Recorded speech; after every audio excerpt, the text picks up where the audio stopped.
Okay. Hello, Jacksonites, and welcome to a kind of a spur of the moment video.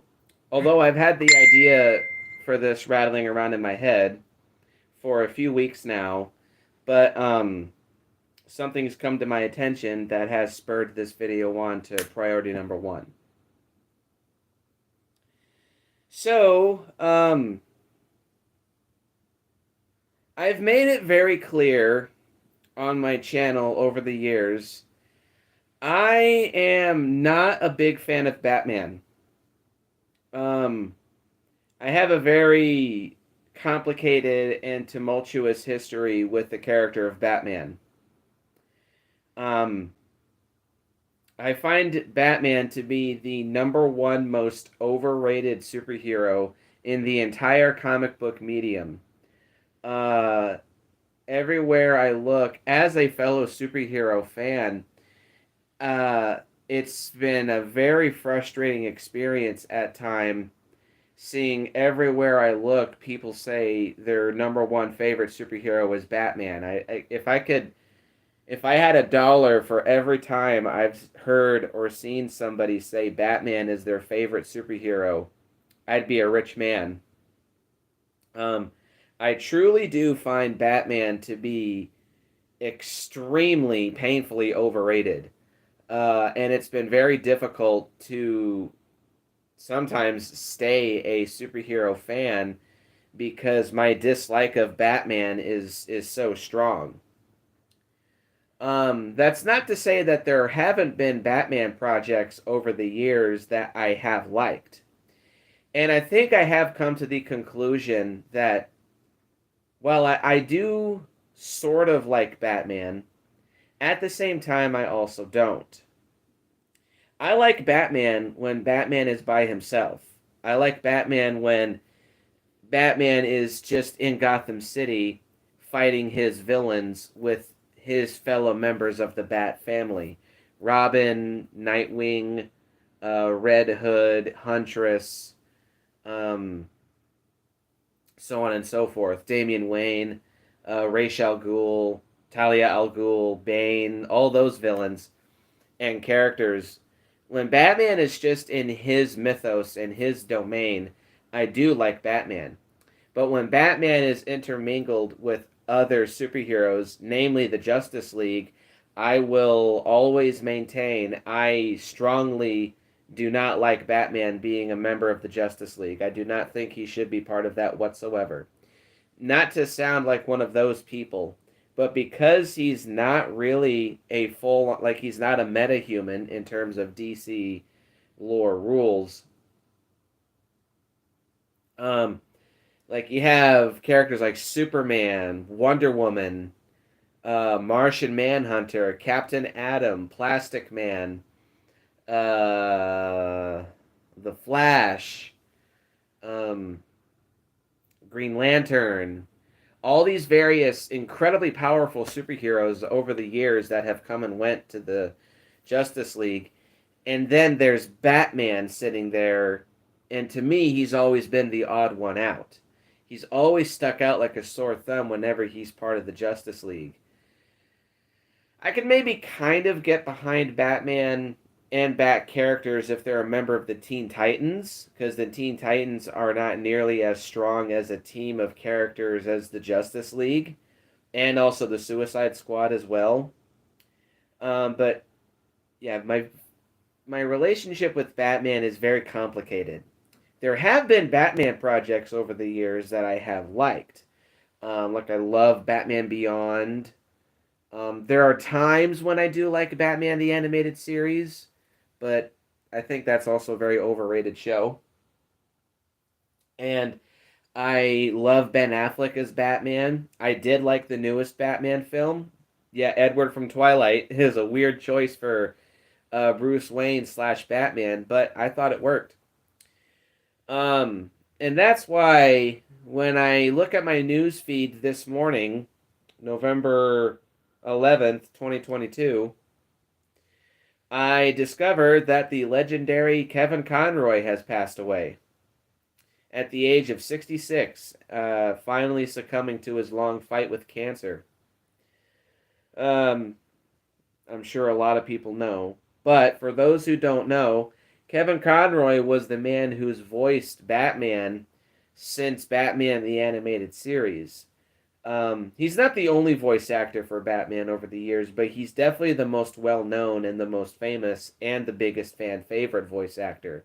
He voiced Batman in Batman the Animated Series, The New Adventures of Batman, the Justice League Animated Series, Batman Beyond, Batman and Harley Quinn. I think he did Batman the Killing Joke, and a brief part in Justice League The Flashpoint Paradox. There's been other films over the years where, oh, and also, very notably, he voiced Batman in the Batman Arkham games, Batman Arkham Asylum, Batman Arkham City, and Batman Arkham Knight. The only one he didn't do was Arkham Origins, because that was a prequel, so we needed a younger voice actor. But Kevin Conroy is definitely the most famous voice actor to portray Batman since voicing Batman has been a thing. And like I said, I'm not a big fan of Batman. There are things of Batman that I do like, though, and I will very much so agree that Kevin Conroy was hands. I can't believe I have to say that. Was hands down the greatest voice actor for Batman in the history of Batman. I really do not think anybody has come close to reaching Kevin's level of awesomeness voicing Batman. Jason O'Mara from the DC animated movie universe definitely tries, but to me, he's very hit or miss. But even still, and Roger Craig Smith, who voiced Batman in Batman Arkham Origins, was also okay. Although at times throughout that game, he just kind of felt like he's copying Kevin Conroy, much like how Troy Baker was copying Mark Hamill to voice Joker in that game too. But truly, nobody has ever even come close to matching Kevin Conroy in terms of awesomeness. And as a non-Batman fan, it still does bum me out and upset me that such a legendary voice actor and a legendary man has passed away and at an unfortunate young age. His death has left a very big hole in the world of comic books and the world of superhero media. And I think now this, that makes the second Batman actor, to pass away. The first being Adam West, who played Batman in the 60s Batman TV series. His presence very much so will be missed, and I don't think we will ever find a replacement for Kevin Conroy for voicing Batman. And it really is a shame that we never got to see a live-action Batman Beyond film with Kevin Conroy playing Old Man Bruce Wayne. Very, very unfortunate missed opportunity. So, to pay a tribute to Kevin Conroy, I've decided to do a ranking video of all the Batman films that I've seen from worst to best. Now, a few disclaimers. I, as I've said, am not a huge Batman fan. I do find Batman to be hellaciously overrated. I do think there are way too many Batman films, and there's way too many Batman projects. There's way too many Batman comics. I really feel that Batman steals the spotlight from so many other superheroes in DC's catalog that deserve their time to shine. Batman has been rebooted and redone and retold so many times over the decades. It's maddening that people just want to stay in the same spot of just, more Batman, more Batman, more Batman. Where's we have had this, but where's a Martian Manhunter film? Where is a Captain Atom film? Where is a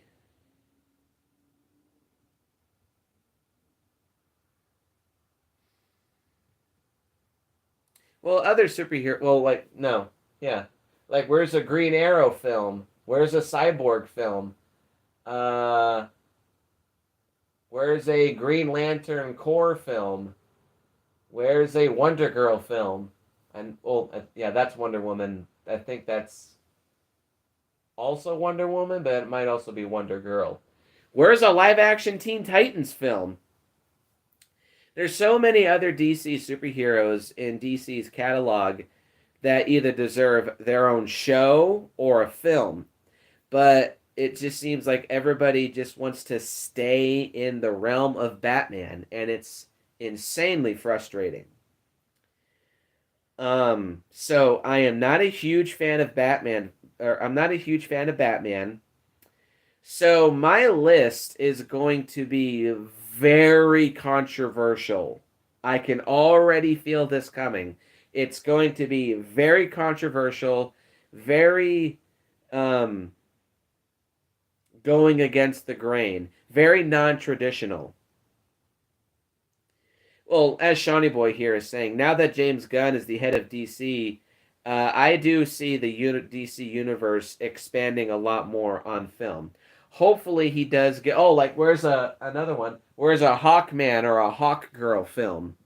Um, there's so many heroes over that have come and gone over the years that deserve their time to shine, but Batman is over here just stealing their spotlight because everybody and their mother, except for me, loves Batman. So yes, my list is going to be very controversial. And some of these films on this list, I have 18 films in this list. Um, some of them did have Kevin Conroy voicing Batman. Um, actually, I think really true. Hawkman got to be in Black Adam, but still, I think Hawkman is awesome enough to have his own film. I think only one,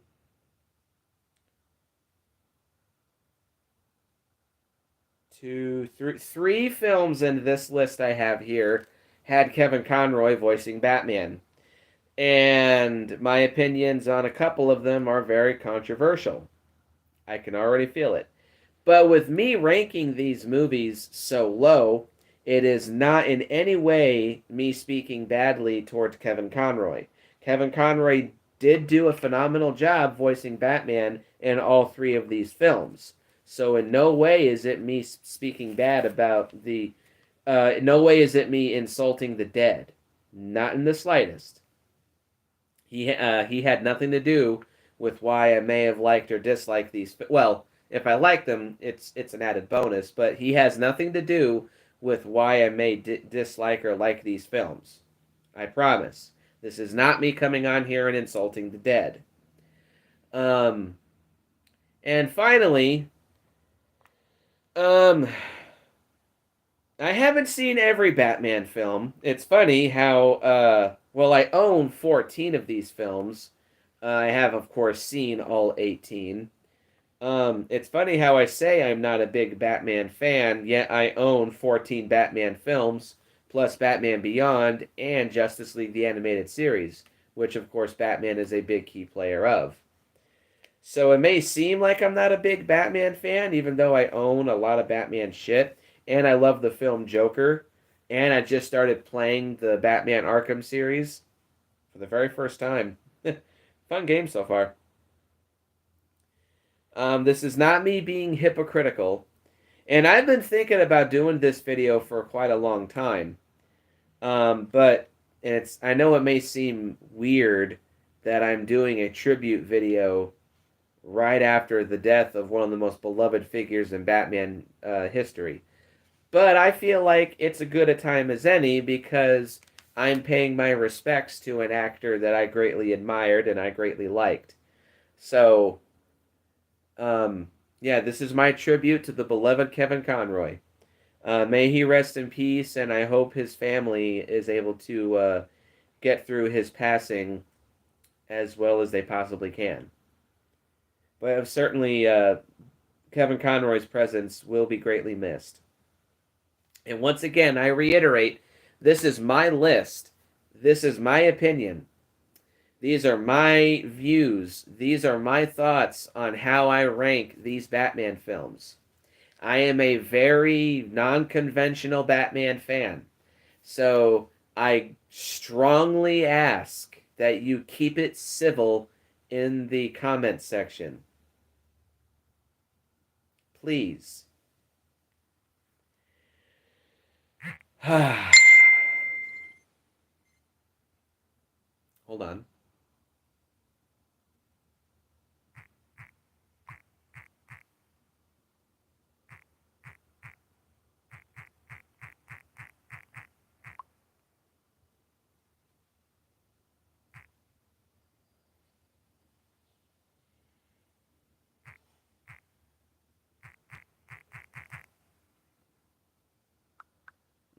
What a turd. My son's being a brat. Okay. Oh, one last disclaimer too. Um, Technically, I also own a bunch of other superhero films that Batman is in, but they're all Justice League films. I am excluding all Justice League films. I am. There's a couple here where like there's other heroes in them, mainly Batman versus Superman, which I am including, and Batman: The Dark Knight Returns, which also has Superman in it. And I'm also including Batman versus Teenage Mutant Ninja Turtles. Um, but I'm excluding the Justice League films because they're not solely Batman films. Batman is just simply in those films. I could have maybe gotten away with including Zack Snyder's Justice League because Batman is in that a lot, but I decided to, well, for one thing, I decided to exclude it because that's not just a Batman film, but also that's too easy. I've ranked just Zack Snyder's Justice League at #1 in every other superhero project that I've done on my channel. So I decided to keep things more original. So I am only including mainly Batman films, where Batman is the main character and he's the main focus. And before you guys say anything, Batman versus Superman does have other heroes in it, and it is also a Superman film, but therein lies it. It is also a Batman film. It introduces a new version of Batman, and it's equally a Batman film as it is a Superman film. So, finally, with all that out of the way, nearly 20 minutes into this ranking list. Oh boy, at number 18, here we go. First, a word from our sponsor.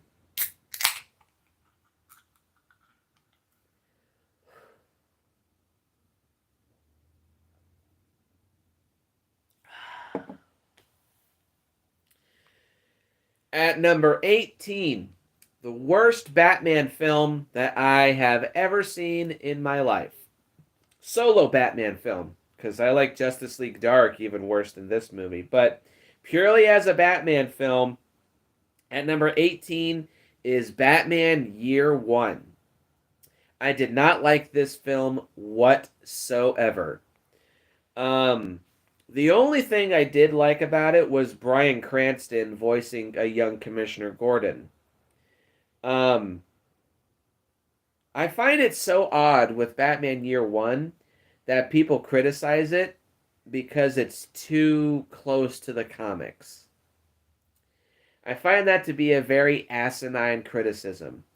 Now, as somebody who never has read the graphic novel Batman Year One, I can't say on that. But if this really is a very accurate adaptation of Batman Year One, I don't think I want to read Batman Year One.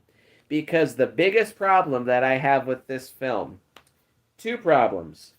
One, it's called Batman Year One, and yet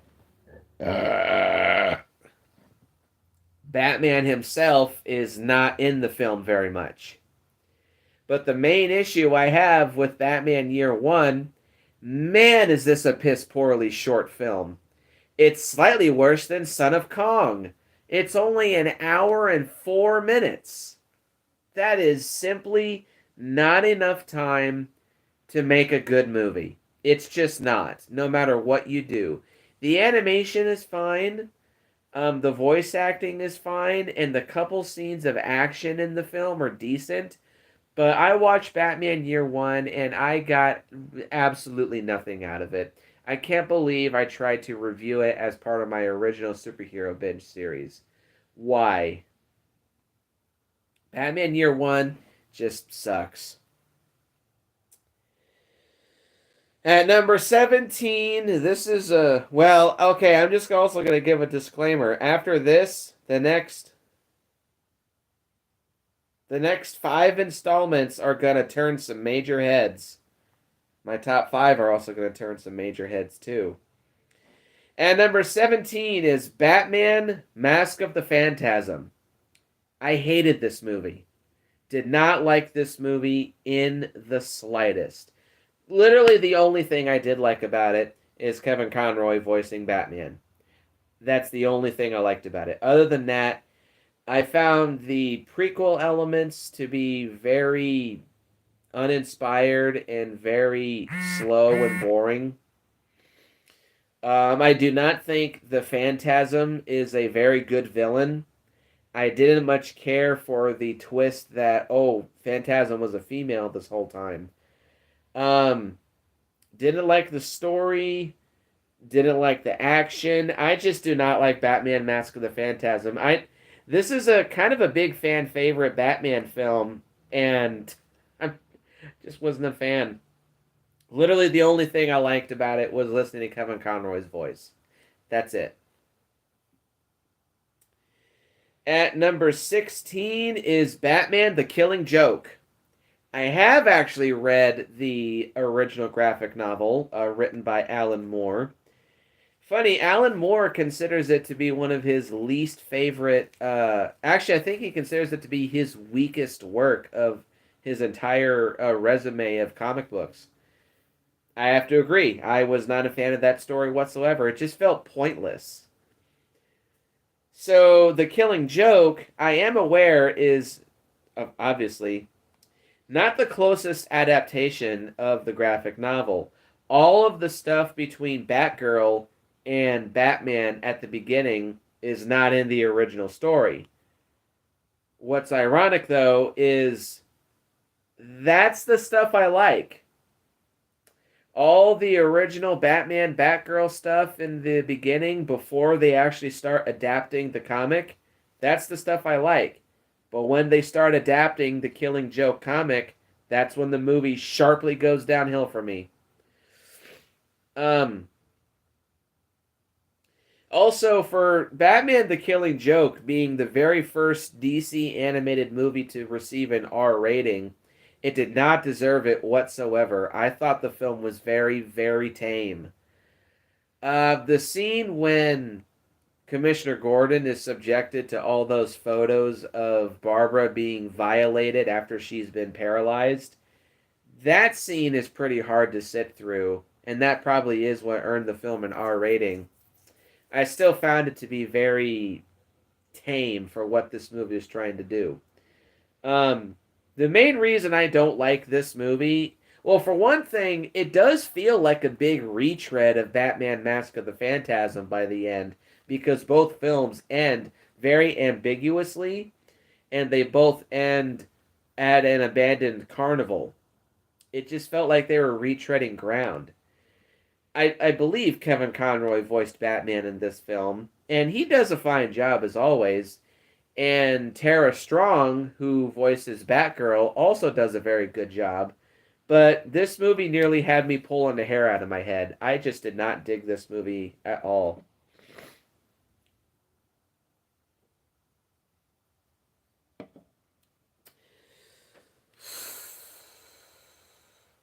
At number 15, Batman 1989.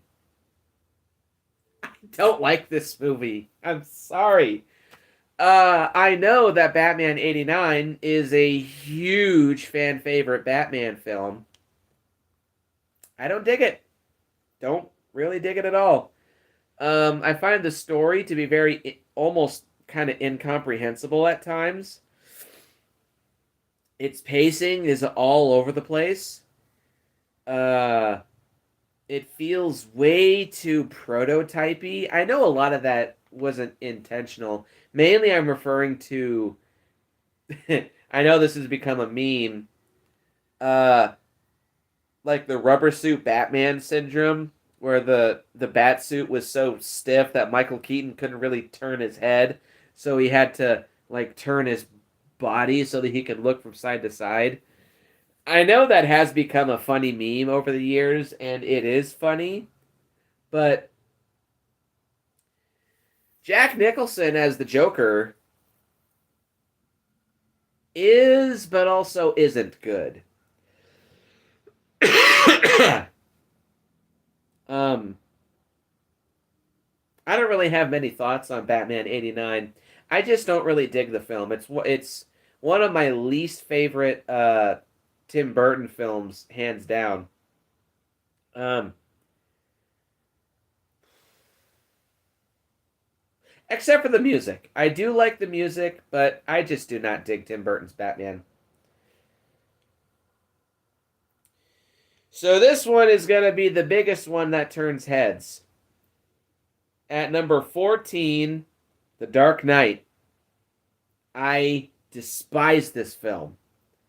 There are things about it I like. Morgan Freeman is excellent as Lucius Fox. The Bat Pod chase in the middle of the movie is a good action scene.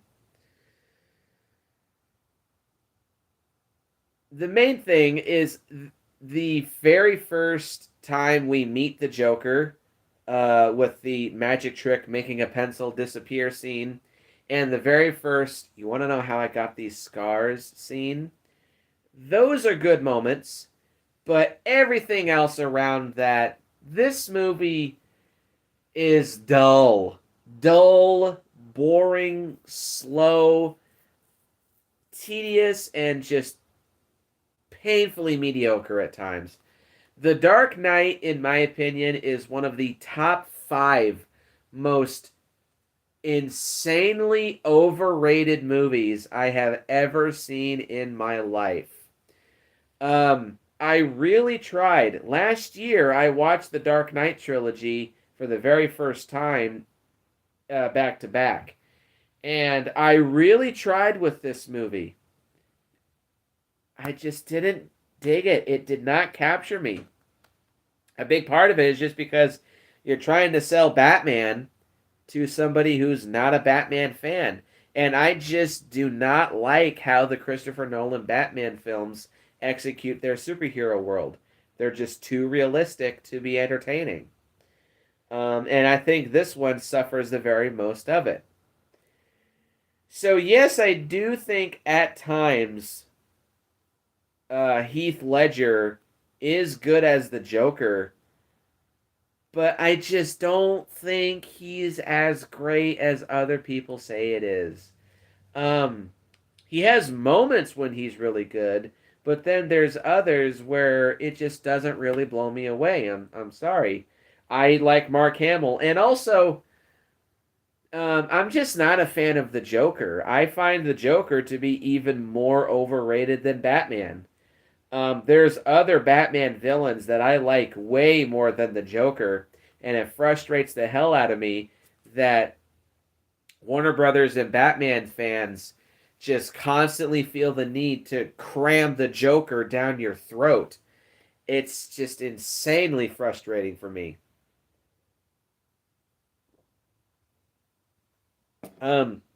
So The Dark Knight, it's not a good movie in my opinion. I do not think that it's aged well. I don't think it holds up. For me, it's just not that great of a movie. At number 13 is Batman Returns. This one is definitely the better of the two Tim Burton Batman films. Not by a whole lot. The main reason I like this movie more than Batman '89 is its cast and the music and the very Tim Burton aesthetic, um, and the improvements to the Michael Keaton Batman suit. Definitely is a big improvement. Michelle Pfeiffer is very good as Catwoman. Danny DeVito was perfectly cast as the Penguin. and Max Schreck plays a very entertaining slime ball. The story is also similarly nearly incomprehensible, like Batman '89. Um, it does have more entertaining action scenes, uh, and it has a better villain plot than the Joker's from the first film. But I'm not a fan. Just not a fan of this one. Not a bad film by any means, but it's not my thing. Coming in at number 12 is Batman Begins. Hang on, let me make sure that I'm getting this right.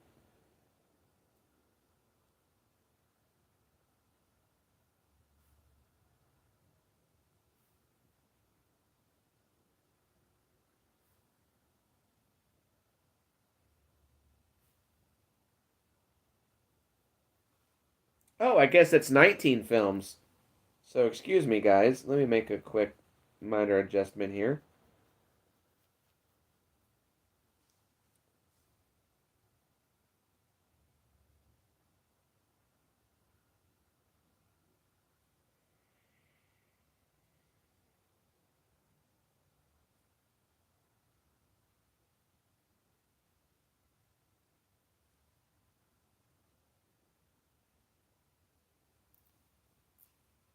Okay, never mind. I guess it is 18 films. God, I can totally count.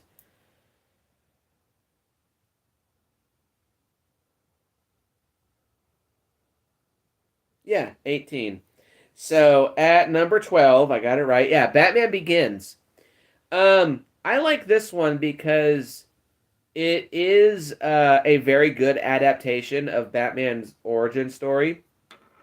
Like, as a stickler for the superhero origin story formula, which was still going on at the time like, it was still being formed at the time of this movie's release. With Spider-Man having come out a couple years prior, Spider-Man 2 just come out the year before. This came out the same year as Fantastic Four, and Ben Affleck's Daredevil come out in 2003. This feels like it's part of that big superhero origin story phase that was exploding at the time. So with that aspect, I do like Batman Begins. I like that it takes elements from Batman Year One and also Batman The Long Halloween. But where this movie fails for me is its action scenes are hellaciously piss poor. They're very sloppily choreographed, but the main thing that kills them, they are obscenely piss poorly edited. There's so much close up, shaky cam, quick cuts, and uh, yeah, it's the close ups, the shaky cam, and the quick editing, along with the sloppy choreography. The fight scenes in this film are just utter garbage, in my opinion. And they just kind of killed this for me because Batman's supposed to be one of the greatest martial artists in the DC universe. And for this movie to showcase Batman as a fighter, they do an incredibly piss poor job at it. I theorize that that wasn't entirely the filmmaker's fault because Batman hadn't been seen seriously since Batman and Robin. So I think this was Warner Brothers experiencing growing pains with reintroducing Batman. And this movie was very prototypey in its own way. So maybe that's not entirely the filmmaker's problem, but I still think they could have tried a little bit harder with the action in this film. And I also don't like that this movie doesn't really have a clear, concrete villain. I wish that the focus was either Ra's al Ghul or Scarecrow. Splitting the focus between the two, for me, just doesn't fully work. It should have been either Ra's as the main villain or Scarecrow. And since this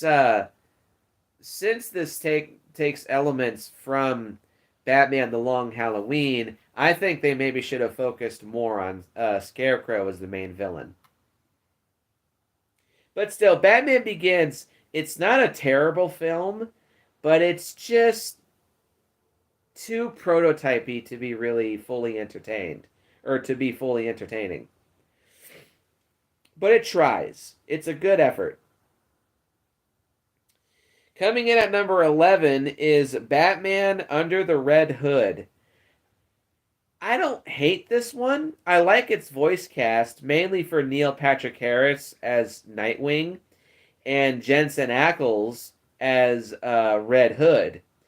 But why was this one made first and then, because this came out I think in like 2010 or maybe 11, and then I think in 2020 they made Batman Death in the Family, which Under the Red Hood is a sequel to that story. So why make the sequel story first and then make the first story into a film years later? And I don't even think these two are connected. So also, I don't know if this happens in the Red Hood appearance storyline in the comics, but the inclusion of the character of Amazo just feels a bit forced. But Under the Red Hood is just okay. Not great or by any means, but just okay. At number 10, The Dark Knight Rises. This is my favorite of the Chris Nolan Batman films. And I think this is the best of the three. The action is at its best. The stakes and the evil villain scheme is at its most high. Its production value is great. Its budget is great. Its scope and sense of being an epic is at its best. The inclusion of Catwoman. I don't like the actress Anne Hathaway who plays her, but the inclusion of Catwoman is good. Tom Hardy is the highlight of the film as Bane.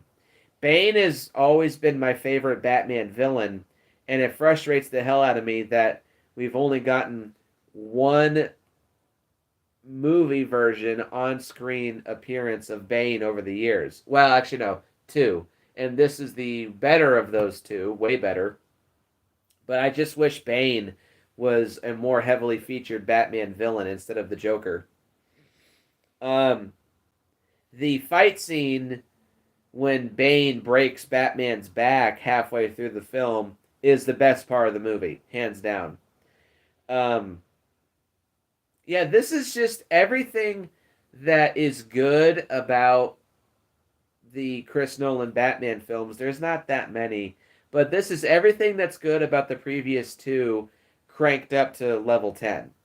This is Chris Nolan at his best with Batman and is a damn fine film. And it's a shame that this movie gets criticized as much as it does. And last thing too, I do like that this movie, similar to Spider-Man 3, which had just come out the year before this, Dark Knight Rises has a lot of callbacks to Batman Begins. The surprise villain at the end is revealed to be Talia al Ghul, daughter of Ra's al Ghul, of course. So I like that this one ties up the trilogy. But at the same time, too, similar to Spider-Man 3, I wish there had been a fourth one.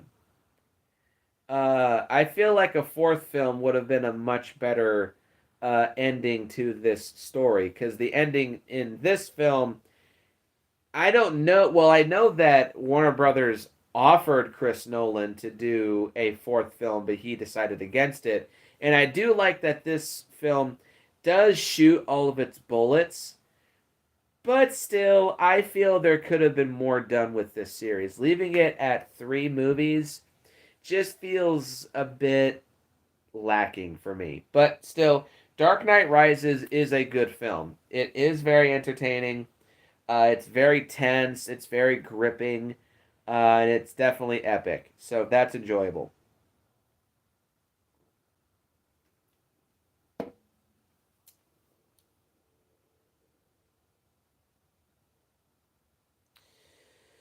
At number 9, I think this was at my halfway point in the DC AMU list, is Batman Hush. Not very much to say about this. I am aware that it's not well, It is a close adaptation of the original Batman Hush storyline, but it's also not, mainly with revealing who the character of Hush actually is. In the comics, he's a guy named Thomas Elliot, whereas in this movie, Hush is the Riddler in disguise.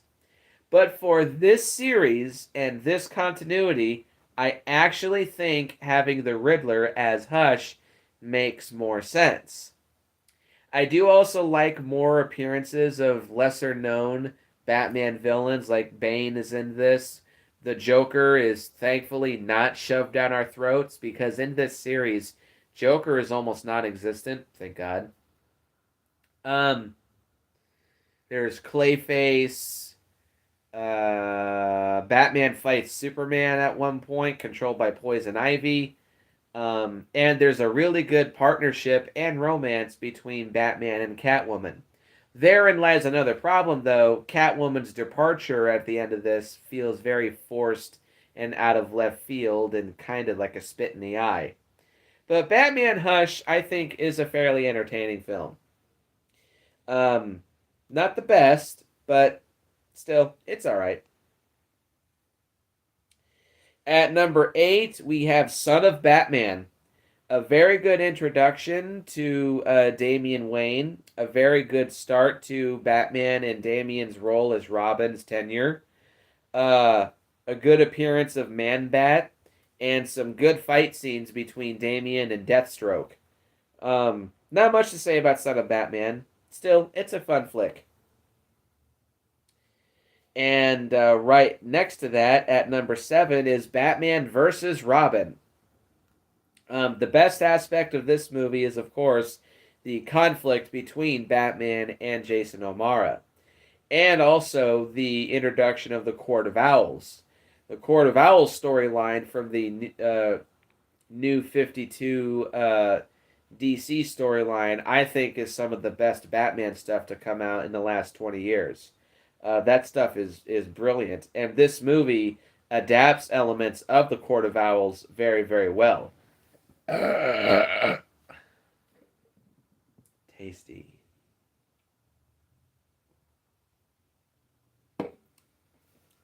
Well,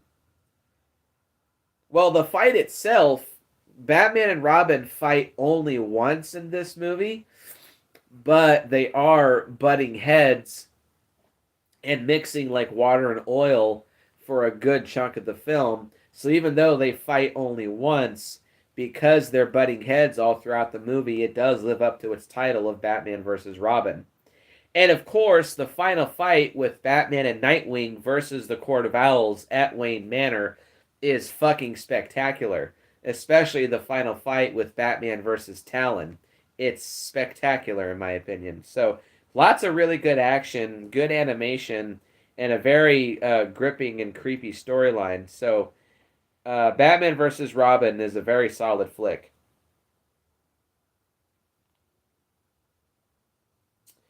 At number 6 is Batman vs. the Teenage Mutant Ninja Turtles. This is a fun flick. It doesn't take itself seriously, and thank God it doesn't, because this is Batman teaming up with 4 talking Ninja Turtles. If it tried to take itself seriously, I think it would fail. This is a very fun, very goofy, very entertaining, very action-packed movie. Too short. And I do think Batman is ill-fitted to the TMNT. I think it should have been the Teen Titans teaming up with the Teenage Mutant Ninja Turtles. That, in my opinion, would have been a much more entertaining and fun dynamic. Because the stone-cold seriousness of Batman doesn't mix well with the goofy, over-the-top, ridiculous tone of Teenage Mutant Ninja Turtles. So... Oh, 1 second. That doesn't sit well with me. But still, for what they were doing, this movie is a lot of fun. And the best part of the movie is Batman versus the Shredder. Best part of the film. One of the best animated fight scenes I've ever seen. That was cool. So Batman versus TMNT. That's a fun flick. So now we're in top 5 territory. This is when things are going to be fairly controversial, mostly starting with my number 5 spot. Batman and Robin from 1997. Arnold Schwarzenegger as Mr. Freeze. Need I say more? Well, I do have more to say. Okay, so Batman and Robin, yes, is a terrible movie. It's a terrible superhero film. It's almost like Gamera Super Monster levels of hilarious ineptitude. This is just not what you do for the character of Batman. This is not the type of tone and storyline you should do for a Batman film. That being said, though, man, is it entertaining as hell to watch this movie and to just laugh at every poor decision made in this movie that the studios thought was going to be a big seller. You're just like in awe the entire time, like, wow, they thought this would work, and it does not. But it's a very fun, very entertaining, stupid, goofy, ridiculous, retarded ass movie. And it's fucking great. Coming in at number 4 is The Batman. I liked this movie a lot. So I was aware going into this movie that it was going to be very different. It was going to be very unconventional. And this movie, in my opinion, does everything that Batman Begins was trying to do and does it better. It's a way better introduction and not an origin story, but it is a beginning chapter for this new version of Batman. It feels big. It feels epic. It's got a bitchin' music score. I don't know if they were intentionally doing this, but it does feel like the Joaquin Phoenix Joker, like how that film was shot and its tone did feel like it had an influence on this film, which is much appreciated by me. Robert Pattinson does a pretty damn good job as the Joker, or yeah, totally, as Batman. Andy Serkis, surprisingly, was very good as Alfred Pennyworth.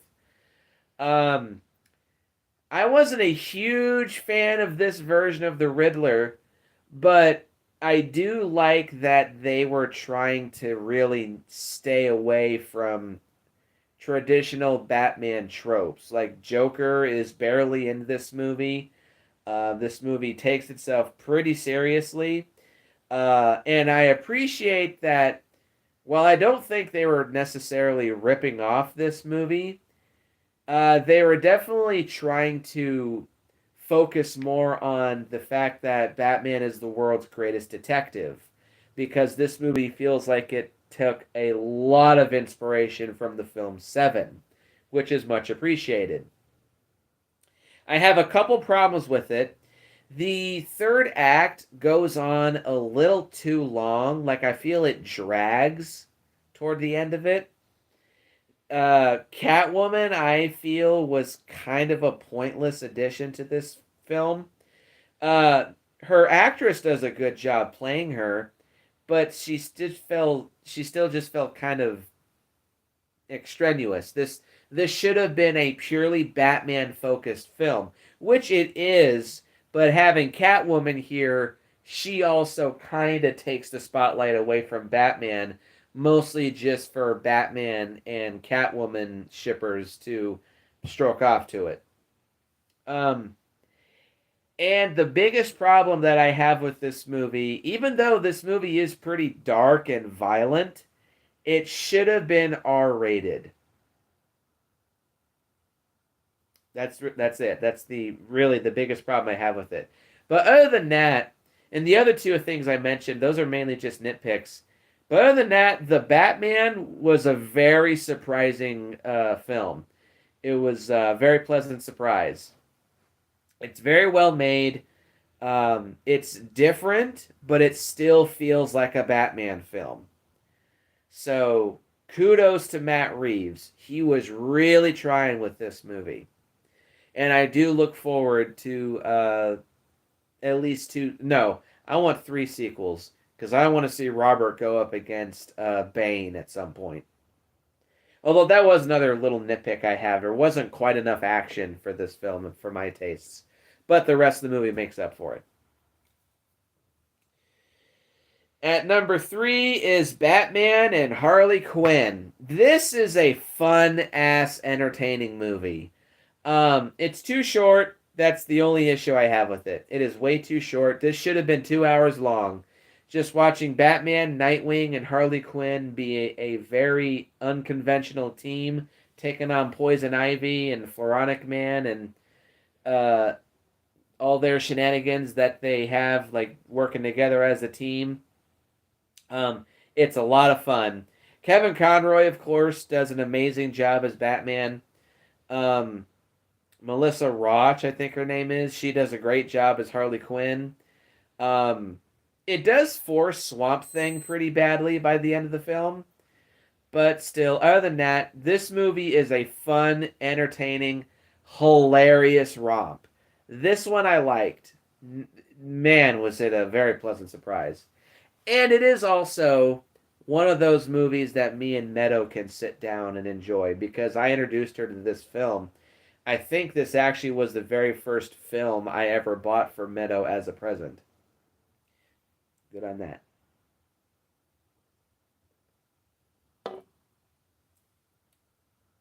At number 2, Batman vs. Superman, Dawn of Justice. Very long title. Should have just stuck with Batman vs. Superman. This is still one of my least favorites of the DC Extended Universe. But as I've said many times, the DC Extended Universe is my favorite superhero series. The lowest score those movies get is like a 7.5. So me saying it's one of my least favorites, take that with a grain of salt. I do think it's a good film. It's very well made. It's got some really great action scenes, very good special effects. It is a good setup for the DC Extended Universe, but at the same time, it still does have a lot of problems. Jesse Eisenberg is painfully miscast as Lex Luthor. It rushes and forces the death of Superman elements at the end. And the biggest problem of all that this film has, there is way too many scenes of dedicated to world building. There's way too many scenes where the movie stops where it is so that it can set up a future movie, set up the Wonder Woman film, set up the Aquaman film, set up the Justice League film. There's way too many scenes dedicated to world building. World building should come naturally. When you stop what you're doing just to build your world and take away from your film's story, that's a problem. Ben Affleck, hands down, is the best live-action version of Batman and Bruce Wayne, in my opinion. This is when this movie is a Batman film, it's very good. It's my kind of Batman. Some people criticize that because Batman is so brutal in this movie and that he kills people in this film, he's not Batman. He's the Punisher. I like that version of Batman. I like brutal Batman. I like Batman that kills people. I like dark Batman. And this movie gives me what I want. So, Batman vs. Superman is a good film. It's a good Batman movie. It is a good Superman film. And it features the #1 greatest Batman scene in Batman history, especially for live-action films, being the Batman warehouse fight. It's right out of the Batman Arkham games, and it's one of my all-time favorite superhero fight scenes of all time. It's fucking phenomenal. And my number one favorite Batman film of all time, Batman The Dark Knight Returns. This is how you do an animated dark Batman film. While Batman The Dark Knight Returns is my second favorite Batman storyline of all time, for the record, my number one favorite is Batman Nightfall. Uh, The Dark Knight Returns is a very, very good comic, but for me, this is the best version of Batman The Dark Knight Returns. Shawnee Boy is asking, what about Batman Forever? I have not seen Batman Forever. I used to own it. And I literally stood there watching at my DVD, or like watching my DVD for almost an hour when I used to own it, trying so desperately to will myself to watch it. I could not do it. So I have not seen Batman Forever. I know of it, and I know a lot about it, but I just have no interest in watching Batman Forever. But back to The Dark Knight Returns, this is my favorite version of that storyline. I also do like that Batman vs. Superman adapts a lot of elements from Batman The Dark Knight Returns. So that is another, those are some more brownie points for Batman vs. Superman's favor. But Batman The Dark Knight Returns is a phenomenal fucking movie.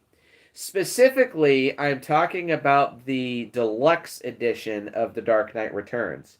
Because originally The Dark Knight Returns was made as a two-part film. There was The Dark Knight Returns Part 1, and then Dark Knight Returns Part 2. I have the deluxe edition that edits both parts into one film. So that makes it a 2-hour and 24-minute long movie. It's epic. It's very action-packed. It's very gritty. It's very dark. It's very politically charged in a good way.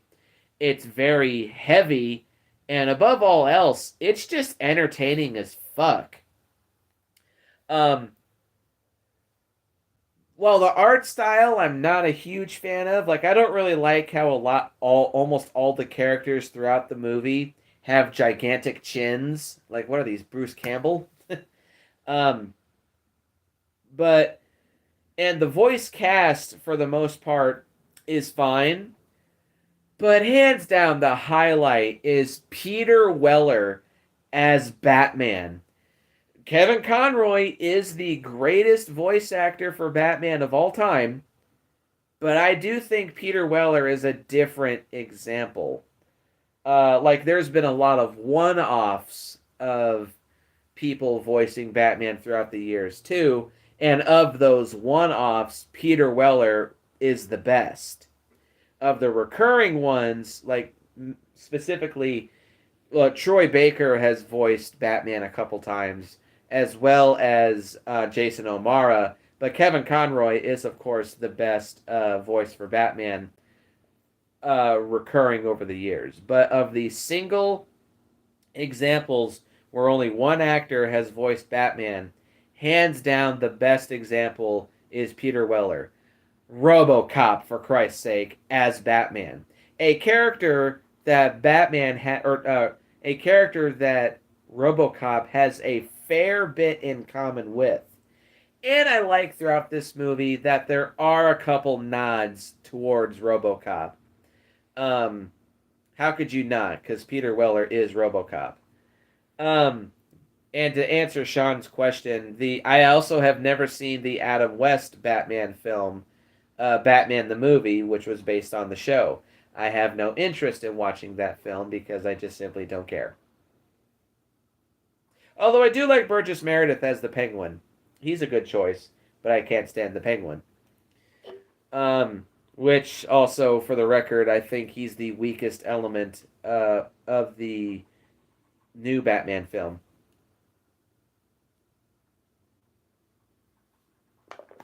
Alright, so, yep, The Dark Knight Returns is my favorite Batman film of all time, and is easily one of my favorite superhero films of all time. So, that'll about do it for this video. This was quite a lot of fun. I wish I had a guest, but still, whatever. Um, Final thoughts. It's very unfortunate that Kevin Conroy has passed away. Like I said, he leaves a massive void in the comic book media world, and it's very unfortunate he passed away. He will be missed by me as well. He was a very good voice actor, a very kind and sweet and loving man. And it's a real shame that he passed away so young and lost his fight with cancer. It's very sad and it's very unfortunate. I feel for his family, and I hope they can get through this as best they can. But the best thing that we, the fans of Batman and Kevin Conroy, can do is celebrate his career and pay our respects to the greatest animated Batman of all time. So my heart does go out to Kevin Conroy if his spirit it does remain in heaven. So with all that being said, post your comments down below and let me know what you think. Hit the like button and hit the subscribe button and share this video with your friends. And look forward to the next video. And as always, go out and, yes, rest in peace to the legendary Kevin Conroy. And I will see you guys in the next video.